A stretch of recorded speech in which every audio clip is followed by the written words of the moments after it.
თავი მე-18. იმ ხანებში ისრაელს მეფე არ ყავდა.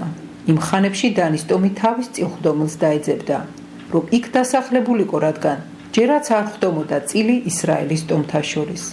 5 კაცი გაგზავნეს დანიანებმა თავიანთი ტომიდან, ცორელები და ეშთაოლელები, მაგარი ვაჟკაცები, რომ მხარე დაევლოთ და დაეზვერათ. უთხრეს, წადით და მხარე დაზვერეთო. მივიდნენ ეფრემის მთაში მიქას სახლთან და ღამე იქ გაათიეს. მიქას სახლთან ყოფნისას ეცნოთ ყმაწვილი ლევიანის ხმა. შევიდნენ და კითხეს, აქ ვინ მოგიყვანა? აქ რასაკეთებ, რა გინდა აქ? მივგო. ასე და ასე მომირიგდა მიქა, დამიქირავა და მღვდლად დამიყენა. უთხრეს, კითხე ღმერთს, გვინდა ვიცოდეთ, იღბლიანი იქნება თუ არა ჩვენი გზა, რომელსაც ვადგავართ.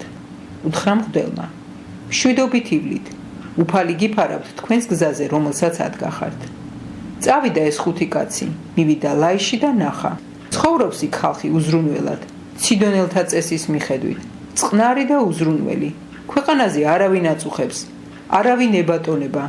ციდონელებისგან მოწყვეტილია და არა ხალხთან არა აქვს საქმე. მობრუნდნენ მოძმეებთან ცორასა და ეშთაოლში. კითხეს მოძმეებმა, რა ამბავი მოგაქვთ? მიუგეს. ავდგეთ და გავილაშქროთ მათზე, რადგან ვნახეთ მათი მხარე და ძალიან კარგი იყო. თქვენ კი არაფერს ღონობთ. ნუღა დაბკოლდებით, წადით და დაემკვიდრეთ ის მხარე. მიხვალთ და უზრუნველ ხალხს წააწყდებით. გაშლილი მხარია და ღმერთს თქვენთვის მოუცია იგი.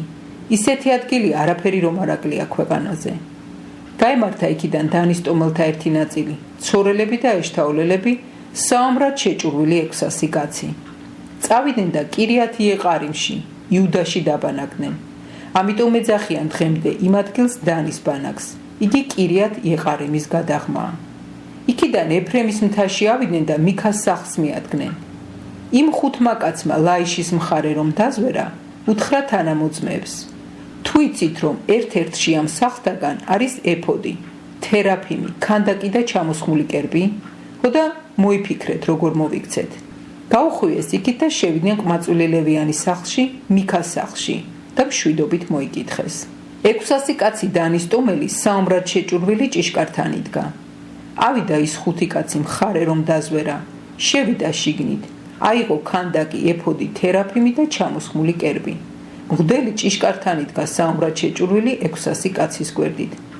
მიქას სახლში შევიდნენ ისინი და აიღეს ქანდაკი, ეფოდი, თერაფიმი და ჩამოსხმული კერპი. უთხრა მათ მღვდელმა, რას ჩადიხართ? მიუგეს, გაჩუმდი, პირზე ხელი აიფარე და წამოყვევი.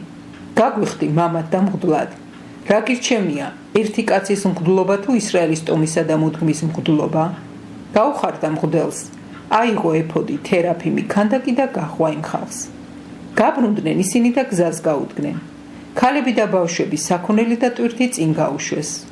გამოცილებული იყვნენ მიქას სახლს რომ შეეყარნენ მიქას კარის მეზობლები და უკან გამოუდგნენ დანიანებს. მიყვიროდნენ დანიანებს. მოიხედეს დანიანებმა და უთხრეს მიქას, რა მოგივიდა, რა გაყვირებს? უთხრა, მომტაცეთ ჩემი გაკეთებული ღმერთები, ჩემი მღვდელი და წახვედით, სხვა რაღა უნდა მომხდარიყო? როგორ გამეუბნებით რა მოგივიდაო? დანიანებმა უთხრეს, აღარ გავიგონოთ შენი ხმა, თორემ გამწარდება ზოგიერთი ჩვენგანი, გამოგენთება და დაღუპავ შენ თავსაც და შენიანებსაც. წავიდნენ დანიანები თავიანთი გზით. დაინახა მიქამ, რომ მასზე ძლიერები იყვნენ ისინი, გატრიალდა და შინ გაბრუნდა. წაიღეს მიქას ნაკეთობანი და მისი მღვდელიც თან წაიყვანეს. დაეცნენ ლაიში წყნარ და უზრუნველ ხალხს. მახვილით მოსრეს და ცეცხლს მისცეს ქალაქი. არავინ აღმოჩნდა მისი მშველელი, რადგან ციდონიდან შორს იყო და არა ხალხთან არ ჰქონდა საქმე. ეს ქალაქი ვაკეზე მდებარეობდა ბეთრეხობის ახლოს. ხელახლა აშენეს ქალაქი, დასახლდნენ მასში. თავიანთი მამის, დანის, ისრაელის ძის სახელობაზე უწოდეს დანი. მანამდე კი ქალაქს ლაიში ერქვა. დაიდგეს ქანდაკი დანიანებმა.